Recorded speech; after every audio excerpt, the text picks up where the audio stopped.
Now, I've said before, the AE is really going to take over a prospect at the demo stage. That is and isn't true. It just depends on your sales process, or even the work culture between sales team members. An SDR team member may or may not include AEs in their early discovery calls. In fact, what I didn't mention in the last video is that an SDR, through everything I told you that they're doing, an SDR is actually trying to get a 15-minute booked meeting, where in that 15 minutes, it means the prospect's at least somewhat interested, but more importantly, the SDR is trying to mine as much information as possible so that the AE can have a tailored and successful demo. Because, if there's any red flag that comes up in the 15-minute demo, the AE needs to know whether it's something that they should disqualify early, because it's important to lose early as a sales rep. You want to lose early instead of losing late, because then it feels like wasted time. And sometimes when you lose late, you realize you were always going to lose. So that's major revenue loss right there, when you could have lost early and put your time into selling or chasing people who might actually buy. So I forgot where I was going with that, but basically, if you're going to be an SDR, you're focusing on really getting to that handoff. You're trying to just get a 15-minute booked meeting. And if you're able to just get people on the phone or get the information you need in an email or a few email exchanges, then great. All you have to do at that point is schedule time with the AE, and the AE will take over from there. So a successful handoff means that an SDR is qualifying enough information based on what the ICP is, what the use case is, and whatever information an SDR needs to collect for an AE. And information means like understanding the tech stack, like what technology are you currently using and what integrations do you require, and then after that we move on. By the way, if you don't understand what I'm saying at any point in these videos, again, let me know in the comments below and I'll elaborate on what these terms mean. A lot of it does imply, I'm trying to speak as if you don't have a tech background, because likely if you're watching this series, you probably don't. But if you do understand what I'm talking about, then you're already qualified. You probably don't even need to be watching these videos. Let these videos be a validation to you that you need to be speaking this language when people ask in interviews, like, how would you sell into an account? I just told you how in the last video, using LinkedIn, these other tools, how you would identify. I mentioned in another video how to understand, are you selling to SMB or enterprise, and how SMB, you'll be targeting decision makers or people with certain titles. You'll go from the top down, whereas enterprise, you might have to go bottom up because you might not be able to immediately identify who the decision maker is, or you may just not be able to connect with them early on right away. You might need to expand and build a team or build a village around the decision-making process to eventually get introduced to the decision maker and move things to a deal. So I guess since this video was meant to be about the handoff, I know I'm all over the place, but I apologize. It's probably on account of being a lot of theory. But with the SDR handoff to an AE, there's a joke around between AEs and SDRs where sometimes SDRs have to like pretend to be dumber than they are. And it's unfortunate, but it's actually very true. The reason they say that is not because you have to play dumber like you don't know. In fact, you probably do know, and you don't have to lie about knowing.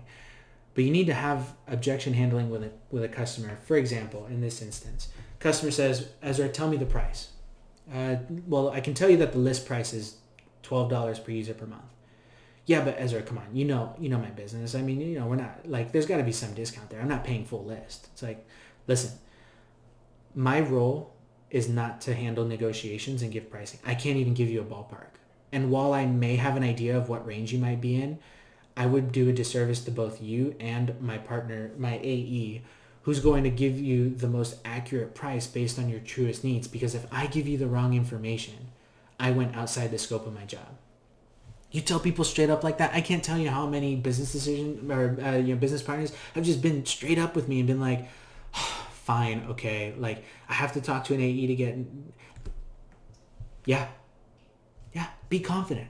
Just tell them what it is. You're trying to help them by bringing them value. And yes, time is the most valuable thing any of these people have. But if you can handle those objections, you're going to be a killer SDR. That's all there is to it. Like, you have to be able to confidently give customers or manage customer expectations or prospect expectations early. Help them understand what your role is, why you're trying to help them, and in what capacity. That way, when we're all ready to hand off, they're like, yeah, I get it. Okay, Ezra, we've exhausted the extent of our relationship, given just the buying process, obviously.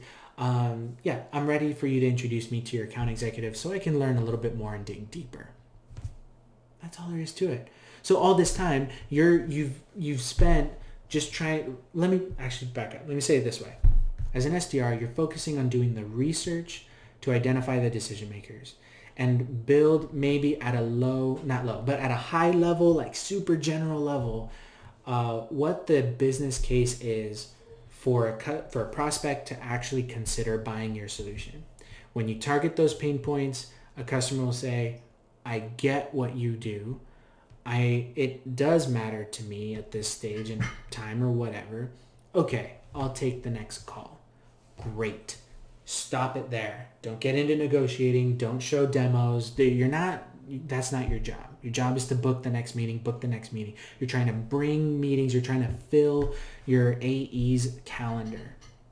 That's an SDR's job, effectively, more or less, at a high level. 30,000 foot view.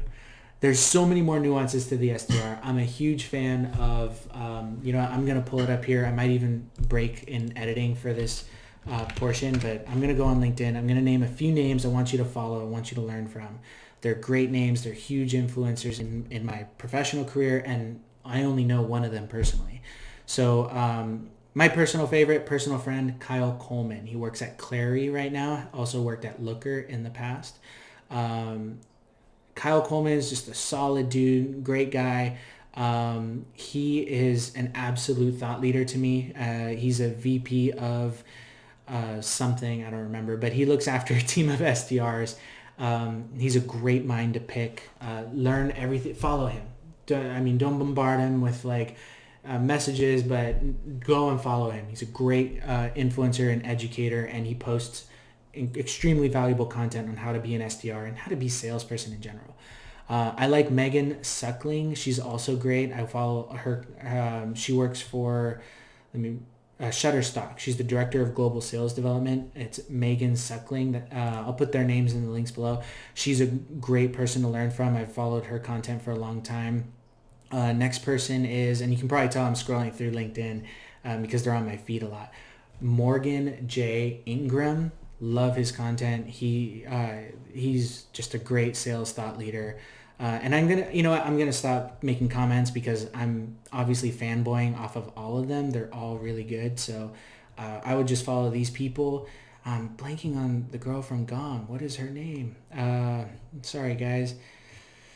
Let's see I usually just have to go down my feed and I find them right away. Let's see. So I thought of a better way to do it. Instead of scrolling through my feed, I'm just going through all my activity, my posts, my likes, and all of that, my comments. That obviously I engage with their content a lot, which means I really like them. Justin Welsh.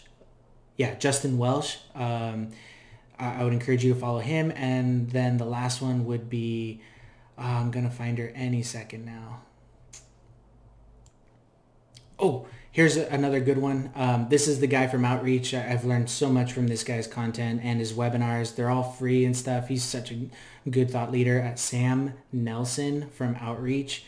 Love watching his webinar recordings. I've attended one or two live. I'm kind of weak in actually showing up to webinars live. Personally, sorry guy, but he's a really good thought leader on SDRs, and he's a huge advocate for SDRs. To get better pay, to have functional learning and actually know how to, do their job, do it well. And I don't know, maybe I'm not capturing the spirit of what he likes to talk about well, but it's my impression and I'm just a huge fan. Let's see, what else? Maybe she hasn't been active so much because I haven't seen it, but Sarah Brazier, I just remembered her name. Sarah Brazier from Gong. She has, she's got a lot of personality. She's got a funny way of writing out her comments. She gets a lot of attention. in the sales community. She's interviewed a lot on podcasts and stuff. There she is. Just found something. Sarah Brazier. She works at Gong.io. So really great LinkedIn content to follow. Anyway, that's all for now. Thanks for watching the series. Again, at this point, I'm just going to check the comments, see if there's anything else I can add. But if I could think of anything else, I'll see you in the next video. Thanks for your time. See ya.